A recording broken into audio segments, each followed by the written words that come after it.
Halo, kesempatan kali ini saya akan menceritakan kembali cerita dari buku Mas Herwi yang berjudul Seorang Nenek Menumbalkan Jiwa Cucunya. Ada pepatah yang mengatakan kalau seekor harimau tidak akan tega memakan anaknya sendiri. Tapi dalam kehidupan manusia, seringkali kita menjumpai orang tuanya yang tega mengorbankan anak cucunya sendiri. Peristiwa ini juga saya jumpai di alam lain. Entah bagaimana perasaannya, tapi ada arwah seorang nenek yang dengan kejamnya telah mengorbankan jiwa cucu perempuannya sendiri sebagai tumbal. Beginilah kisahnya.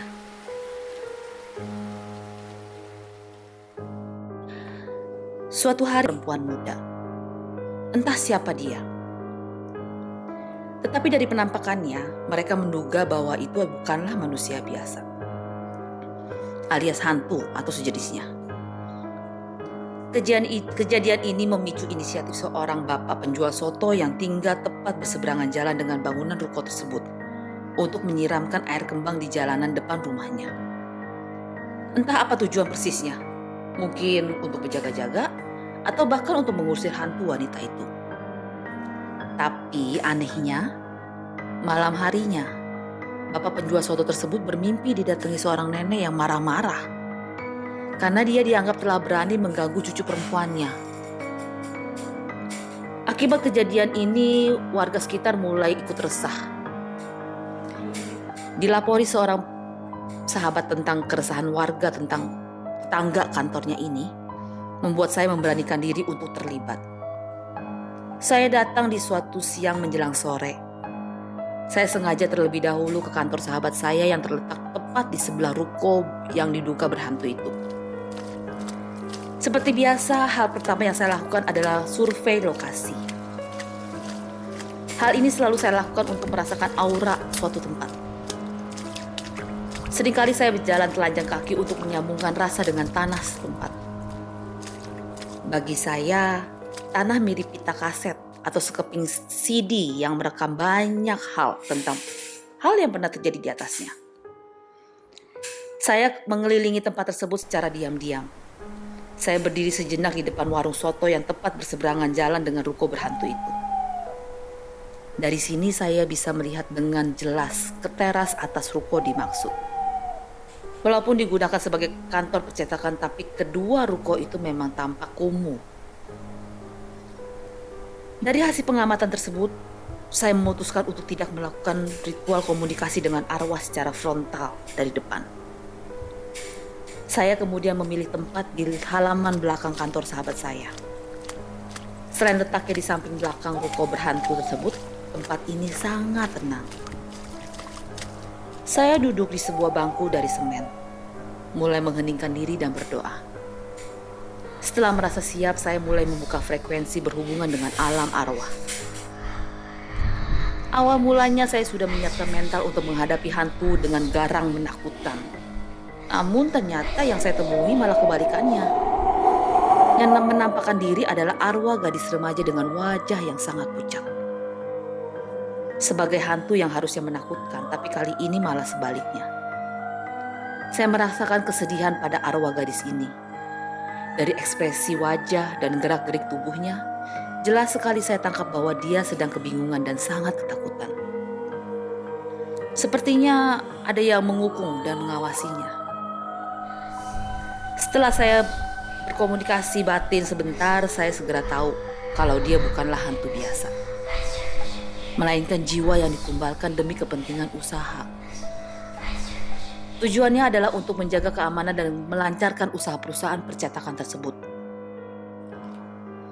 Dari pernyataannya, saya jadi mengerti kalau keberadaan arwah gadis di ruko perusahaan percetakan itu bukanlah atas kemauannya sendiri. Oleh karena itu, dia merasa sangat tidak betah berada di tempat tersebut. Dia ingin sekali terlepas dari belenggu siksaan itu. Saya merasa kalau arwah gadis ini harus segera diselamatkan. Untuk itu, sebelum bahaya yang ia takutkan datang. Entah, saya juga nggak tahu apa itu. Saya segera menawarkan bantuan untuk doa penyempurnaan jiwa. Saya tidak yakin apakah dia mengerti benar bantuan macam apa yang saya tawarkan.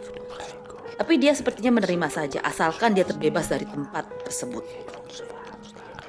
Saya kembali mengheningkan diri, mengajak arwah hantu gadis tersebut berdoa bersama. Kami berdoa memohon kepada Tuhan akan pengampunan dosa, serta agar arwah hantu gadis ini diizinkan segera melanjutkan perjalanan jiwanya menghadapnya. Tak berapa lama kami berdoa. Secercah sinar terang tapi menyejukkan muncul mengelilingi gadis tersebut. Perlahan-lahan gadis itu seperti terangkat ke langit. Senang sekali rasanya saya kalau mengingat kembali ekspresi wajah cerah ketika arwah gadis itu berangkat melanjutkan perjalanan jiwanya menghadap Tuhan. Dari penampakan terakhir tersebut saya baru tahu kalau dia adalah gadis beretnis Tionghoa. Saya mengakhiri doa penyempurnaan jiwa tersebut dengan menyisakan pertanyaan besar. Mengapa perusahaan percetakan ini sampai harus memperkerjakan satpam gaib ini? Pertanyaan saya ini akhirnya dijawab oleh sahabat saya. Ternyata perusahaan percetakan tersebut seringkali menerima order ilegal, alias mencetak berbagai buku dan komik bajakan. Ketika pulang rumah, dalam perjalanan pulang, saya teringat peristiwa bapak penjual soto di seberang ruko percetakan tadi. Yaitu setelah menaburkan air kembang di jalan depan ruko, malamnya ia bermimpi didatangi seorang nenek yang menuduhnya telah mengganggu cucu perempuannya. Merasa bahwa arwah gadis yang saya bantu meneruskan perjalanan jiwanya tadi berhubungan dengan mimpi bapak penjual soto tersebut, maka saya sendiri bersiap untuk menghadapi resiko apapun itu. Sore menjelang malam itu saya sedang sendirian duduk santai sambil membaca buku di kamar tidur. Deru suara kendaraan dan celoteh orang yang pulang kerja jelas sekali terdengar melalui pintu kamar saya yang menghadap langsung ke halaman depan, yang berbatasan dengan jalan raya. Kemudian lambat laun terdengar bunyi azan maghrib dari TV yang berada di ruang keluarga. Saya masih terus membaca sampai tiba-tiba saya menyadari suasana rumah saya berubah. Suara bising itu menghilang, lenyap seperti ruang kedap suara. Saya mulai curiga. Benar aja, rupanya saya tidak usah nunggu larut malam untuk mendapatkan mimpi. Saat itu juga arwah seorang nenek tiba-tiba saja muncul di depan pintu masuk kamar. Karena memang terpaku dan tidak mampu bergerak, saya tetap duduk di posisi semula. Saya pun hanya bisa mengamati dengan ekor mata. Ekor mata di sini maksudnya ujung mata saya gitu. Dari perawakan, kulit, baju, gulungan rambut ke atas dan tongkatnya jelas sekali kalau arwah nenek ini beretnis Tionghoa. Penampilannya mirip sekali dengan tokoh nenek jahat di film serial kungfu berbahasa Mandarin yang pernah saya tonton. Belum saya sempat menyapa, arwah nenek ini langsung saja marah-marah.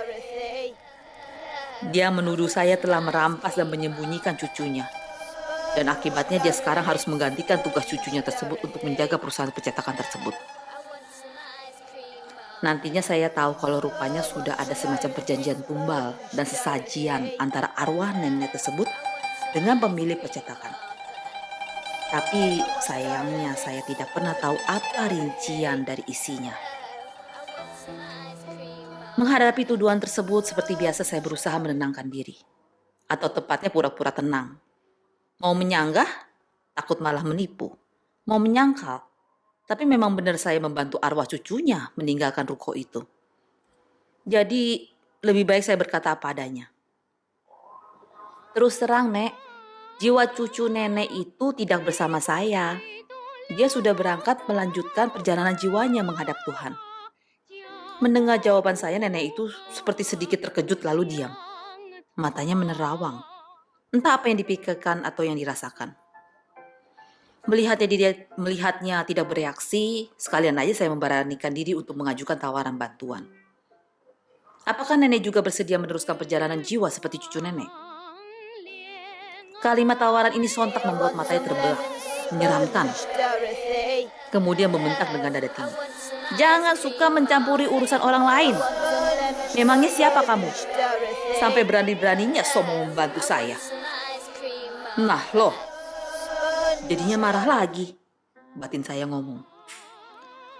Lalu dengan nada datar atau mungkin dengan gemetar ketakutan, saya menjawab, memang sih saya bukan siapa-siapa. Saya hanya menawarkan bantuan yang mungkin bisa saya lakukan. Belum sempat arwah nenek itu menjawab, walau dengan nyali ciut, takut dimaki lagi, saya menjelaskan. Kalau tawaran saya ini tidak diterima sih juga gak apa-apa. Tapi saya hanya mohon agar nenek tidak mengganggu tetangga di sekitar ruko percetakan. Saya terkejut, sekaligus bangga dengan keberanian saya sendiri melontarkan kalimat permintaan itu. Sekarang tinggal rasa ngeri dan mempersiapkan mental untuk menghadapi reaksi dari arwah nenek galak ini. Suara nenek itu menggendreng, pendek, mengetuk ujung tongkat panjangnya ke lantai. Lalu saya sadar kalau ternyata saya salah sangka. Sabtu sore menjelang malam itu, saya berada di gereja Teresia maksud saya, Jakarta Pusat. Bersiap mengikuti perayaan misa suci. Saya bukanlah umat Katolik yang rajin tiap minggu ibadah ke gereja. Hanya sesekali saja kalau pas lagi niat atau terpanggil seperti biasanya. Kalau saya sendirian ke gereja, saya pasti akan duduk menyepi di balkon atas. Perayaan misa suci belum dimulai, saya sudah merenung sendirian. Mungkin juga sedang melamun. Saat itulah tiba-tiba saya dikejutkan dengan kemunculan arwah nenek galak itu lagi. Saya kaget, sekaligus kagum. Kok berani-beraninya si arwah ini menemui saya pas dalam gereja? Pasti ada sesuatu yang penting. Saya menyapa duluan. Halo Nek, apa kabar? Saya sudah siap kena omelan lagi. Tapi arwah si nenek malah diam aja. Jadi saya agak bingung, sebenarnya ada apa ini? Saya memilih menunduk dan memejamkan mata. Daripada menatap langsung, jadi saya memejamkan mata saya. Saat itu saya baru sadar meski penampilannya tetap menyeramkan, tapi anehnya, hampir tidak terasa lagi aura menakutkan yang membuat bulu kuduk berdiri. Hal ini yang membuat saya berani membuka mata dan menatapnya dengan ekor mata saya. Akhirnya dengan ekspresi datar, arwah nenek itu berkata, nenek sebenarnya sudah tidak suka lagi dengan orang percetakan itu. Ternyata mereka sering mengingkari janji. Nenek merasa sering hanya dimanfaatkan. Perjanjiannya sudah tidak seimbang lagi. Loh kok bisa begitu? Jawab saya pendek. Setelah dipertimbangkan, nenek sebenarnya mau menerima tawaranmu. Nenek juga ingin ikut cucu nenek. Nenek berangkat melanjutkan perjalanan jiwa menghadap Tuhan. Tapi terus terang nenek masih ragu dan takut. Ragu dan takut bagaimana maksud nenek? Tanya saya. Ya, nenek ini sadar kalau banyak dosanya. Jadi nenek takut kalau nanti akan dihukum berat oleh Tuhan. Sautnya dengan nada resah. Kami terdiam beberapa saat. Saya hanya mengerti keraguan dan ketakutan nenek. Kalau saat ini saya sendiri tiba-tiba dipanggil Tuhan sebagai orang yang berjibun dosa, pastilah akan merasakan ketakutan yang sama. Jadi apa yang bisa saya bantu, Nek? Lalu nenek menjawab, sebelum kembali menghadap jiwa ini ke Tuhan, nenek ingin terlebih dahulu diberi kesempatan untuk menebus dosa dan kesalahan nenek. Maksudnya gimana, Nek? Ya, supaya mendapatkan bimbingan bagaimana cara menebus dosa dengan benar. Nenek ingin sekali menjadi muridnya Dewi Kwan Im, sang Dewi Welas Kasih, karena dia beretnis Tionghoa. Jadi sekarang tolong kamu bantu nenek untuk menghadap Dewi Kwan Im. Mohonkanlah kepada Dewi Kwan Im agar nenek boleh mengabdi menjadi muridnya. Lagi-lagi saya terdiam bengong sambil mata batin menatap arwah nenek itu yang kelihatan sangat serius. Caranya gimana, Nek? Saya bertanya. Ya itu terserah kamu. Yang penting lakukan upacara ritual menurut tradisi nenek. Saya mulai merenungkan maksud nenek. Upacara ritual permohonan menjadi murid Dewi Kwan Im. Seperti apa ya kira-kira? Saya memang seorang dosen Jawa, pengajar kebudayaan Tionghoa yang seringkali menyaksikan berbagai ritual tradisi kebudayaan Tionghoa. Tapi belum pernah sekalipun melihat upacara yang dimaksudkan arwah nenek itu. Apalagi kali ini saya harus melakukan sendiri. Belum sempat saya bertanya lebih rinci, si nenek sudah menghilang begitu saja. Waduh, tugas apa lagi ini? Memang sih tugas saya sebagai seorang penyampai pesan arwah. Ini tidak pernah ada job description atau umumnya pekerjaan lainnya. Tapi yang kali ini benar-benar tidak pernah saya bayangkan. Malam itu saya mengikuti upacara misa suci dengan pikiran dan perasaan ngambang. Berkali-kali saya bertanya dalam doa, Tuhan, bagaimana ini? Mohon petunjukmu. Bagaimana saya harus melakukan upacara ritual permohonan menjadi murid Dewi Kuan Im itu? Dan jawaban doa yang saya terima begitu sederhana. Loh, bukannya kamu sudah pernah dikasih sebelumnya? Gunakan semua apa yang kamu punyai. Lalu batin saya bicara, masa sih? Tapi baiklah kalau begitu, saya percaya aja deh. Sesampai di rumah saya langsung observasi dan mencari apa yang dimaksud. Dan hasilnya membuat saya tercengang sendiri. Ternyata saya memiliki koleksi arca Dewi Kuan Im perunggu yang indah dari teman di Jogja. Lembaran-lembaran doa Dewi Kuan Im yang berbahasa Mandarin yang saya dapatkan dari berbagai kelenteng yang pernah saya kunjungi. Masih ada lagi kain batik tokwi, penutup altar, khas Tionghoa yang pernah saya peroleh dari batik Lasem. Selain itu ketemu juga lilin merah, dupa wangi Thailand, dan box plastik yang kebetulan bertutup merah yang cocok dijadikan altar. Sekaligus penyimpanan berbagai macam peralatan tadi. Leganya. Sekejap saya langsung lebih percaya diri. Tuhan ternyata memang benar-benar maha tahu dan maha penyedia. Setelah 3 hari mempersiapkan batin, sore menjelang azan maghrib saya kembali menuju ke ruko percetakan tempat kejadian arwah nenek menumbalkan jiwa cucu perempuannya tersebut. Karena tahu harus melakukan ritual ini sembunyi-sembunyi, maka saya memilih pojok yang terlindungi dari pandangan orang lain.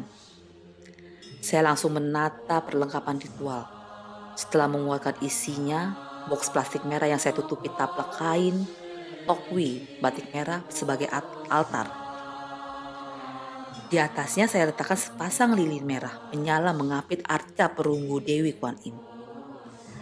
Saya siapkan juga lembaran doa Dewi Kuan Im dan gelas kecil berisi beras untuk menancapkan dupa. Setelah semuanya siap, saya memejamkan mata lalu berdoa dan memohon izin kepada Tuhan untuk bertemu dengan arwah nenek penghuni ruko. Tak lama kemudian arwah nenek Tionghoa itu pun datang. Rupanya dia sudah menunggu. Saya terkejut sekaligus terharu ketika mata batin saya melihat penampilannya. Dia mengenakan baju bernuansa putih yang sederhana. Tidak ada lagi aura galak dan menyeramkan. Sebaliknya terpancar aura penyesalan dan kepasrahan, sekaligus pengharapan. Lalu saya mengajaknya berdoa bersama. Meskipun selalu serius ketika berhubungan dengan dunia arwah, tapi kali ini saya merasa harus lebih serius dan berhati-hati. Saya mulai menyalakan 3 batang dupa menggunakan lilin merah di altar. Dalam posisi berdiri menghadap altar, dan dupa menyala menempel di dahi. Saya mulai berdoa, memohon izin Tuhan agar berhubungan dengan Dewi Kuan Im. Entah berapa lama saya berdoa sampai tiba-tiba sebuah nyala menyilau, sebuah cahaya. Tapi lembut menyejukkan datang menerpa cahaya itu membuat mata saya terpejam tak kuasa untuk menatap dengan jelas sosok yang hadir menampakkan diri. Saya hanya bisa menundukkan kepala. Lutut saya lemas bergemetar. Perlahan jatuh berlutut karena mata saya tidak bisa dibuka. Maka saya tidak bisa lagi memperhatikan sosok suci tersebut menampakkan diri dalam wujud apa. Saya tidak sempat lagi mencocokkan apa yang telah saya pelajari dalam kepercayaan Tionghoa bahwa paling tidak ada 36 perwujudan Dewi Kuan Im. Seperti Dewi Kuan Im berjubah putih dengan tangan memegang vas daun willow disertai 2 anak kecil pengawalnya. Ada juga Dewi Kuan Im dengan membawa keranjang ikan. Atau juga Dewi Kuan Im dengan sosok yang digelari bermata 1000 dan bertangan 1000. Kali ini saya hanya bisa percaya saja bahwa sosok yang bercahaya hadir itu adalah Dewi Kuan Im. Spontan tangan saya memegang lembaran doa Dewi Kuan Im yang saya persiapkan di depan altar. Dengan tetap berlutut menunduk, saya mencoba memincingkan mata sekuat tenaga dan memulai membaca doa dalam bahasa Mandarin tersebut dengan suara gemetar. Walaupun mengaku mampu berbahasa Mandarin, tapi saat itu lafal ucapan saya belepotan gak karuan. Kalau saat itu sampai ada mahasiswa saya yang mendengar, pasti mereka langsung beramai-ramai demo memecat saya sebagai dosen bahasa Mandarin mereka. Meskipun begitu saya terus nekat membaca doa tersebut dengan pikiran pasti Dewi Kuan Im mengerti dan tahu maksud saya. Selesai membaca doa tersebut, saya mengajak sang arwah nenek Tionghoa itu memohon Dewi Kuan Im agar dirinya diterima menjadi muridnya.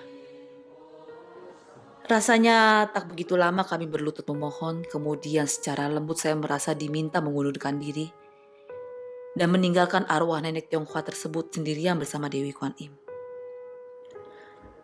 Walaupun masih di tempat yang sama, saat itu saya merasa seperti dilepas dari suatu alam menuju ke alam lain. Tak ada lagi sosok yang memancarkan cahaya terang itu. Mata saya bisa terbuka penuh, kepala bisa menengadah, tubuh saya kembali bertenaga. Hal ini saya anggap sebagai pertanda bahwa tugas saya sudah selesai. Saya segera mengakhiri doa saya dengan ucapan syukur dan terima kasih kepada Tuhan atas izinnya melakukan ritual tersebut. Entah ide dari mana atau karena mau meniru kebiasaan ritual Tionghoa yang biasanya membakar kertas doa setelah dibaca, saya berinisiatif membakar kertas doa itu dengan api lilin. Tapi apa yang terjadi? Berkali-kali saya bakar, berkali-kali pun api itu mati sebelum saya membakar bagian kertas yang ada tulisan doanya. Peristiwa itu segera menyadarkanku untuk tidak melanjutkan membakar kertas tersebut. Kertas doa yang pinggirannya gosong ini sempat saya simpan beberapa lama sebagai kenang-kenangan. Sayangnya kertas itu hilang terselip ketika saya pindahan rumah. Entah berapa lama setelah upacara ritual tadi, lagi-lagi saya di gereja, nenek Tionghoa tersebut sempat muncul sebentar menemui saya. Pada intinya dia mengabarkan bahwa akhirnya dia sudah diterima menjadi murid Dewi Kuan Im. Tapi tugas dan perjalanan ini masih panjang untuk menebus dosa-dosanya. Selamat jalan, Nek. Semoga Tuhan menganugerahkan kekuatan jiwa untuk bertahan menjalankan tugas penebusan dosa Anda. Semoga Tuhan dan Dewi Kuan Im selalu memberkati dan melindungimu. Dari cerita saya ini, ada suatu catatan kecil yang akan saya sampaikan, yaitu cahaya terang menyilaukan tapi lembut menyejukkan seperti ketika kehadiran Dewi Kuan Im dalam kisah pengalaman di atas ternyata nantinya saya jumpai beberapa kali ketika bertemu dengan roh-roh suci.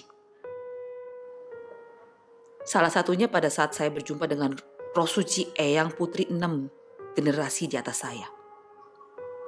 Itu nanti akan saya ceritakan. Nanti saya akan ceritakan itu kembali di kisah yang selanjutnya. Ketika berhadapan dengan para suci ini, jangankan mengangkat muka dan memandang dengan mata terbuka. Untuk memencingkan mata pun sulit. Bahkan roh suci Eyang Putri saya memperingatkan, jangan kamu coba-coba memandang. Resikonya bisa sangat besar. Kalau tidak buta, ya kehilangan nyawa. Waduh, merinding saya dengarnya. Mendingan saya gak so jagoan aja deh kalau begitu. Selain resikonya amat berat, sekalian mengingatkan juga supaya sadar diri bahwa saya memang belum pantas, alias masih banyak dosa dan kelakuan buruknya. Cerita kali ini cukup sekian dan ikuti terus cerita dan pengalaman real yang akan saya ceritakan di episode selanjutnya. Terima kasih.